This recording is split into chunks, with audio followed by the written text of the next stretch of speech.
Hello viewers, আজকে কোনো funny video নিয়ে আসিনি আমি। আজকে আমি একটা এসছি অসহায় মানুষের পাশে দাঁড়ানোর ভিডিও নিয়ে।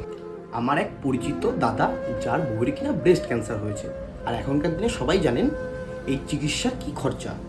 তো আপনারা তো সবাই কোথাও না কোথাও কিছু না কিছুভাবে বাড়তি খরচা করেন।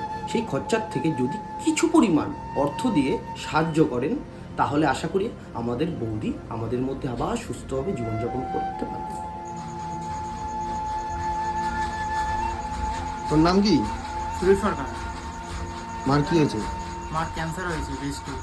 তো এখন মানে ট্রিটমেন্ট চলছে? এখন তাহলে চলছিস ঠিক করে? রান্না বান্না খাওয়া দাওয়া আমারই করতে হচ্ছে। আর বাবা? আর বাবা দর্জির কাজ করে, ছোট দোকান। আপনারা আশা করি ঘরের অবস্থা থেকে বুঝতেই পাচ্ছেন ওদের আর্থিক পরিস্থিতির কথা। তা বলছি এখন মার পেছনে মাসে কেমন খরচা হচ্ছে? 20 থেকে 30,000 টাকা মাসে হচ্ছে। আমি তো শুনলাম, বললি একটু আগে বাবার হচ্ছে দর্জির দোকান। তো বাবার ইনকাম কেমন আছে? মাসে 5 থেকে 6,000 টাকা ইনকাম। এই টাকার অভাবে আমার পড়াশোনা বন্ধ হয়ে গেছে। স্ক্রিনের নিচে ডিটেলস দেওয়া রইল, আপনারা যে যেমন পারেন একটু সাহায্য করবেন যাতে উনি আমাদের মধ্যে সুস্থ হয়ে ফিরে আসতে পারেন। নমস্কার।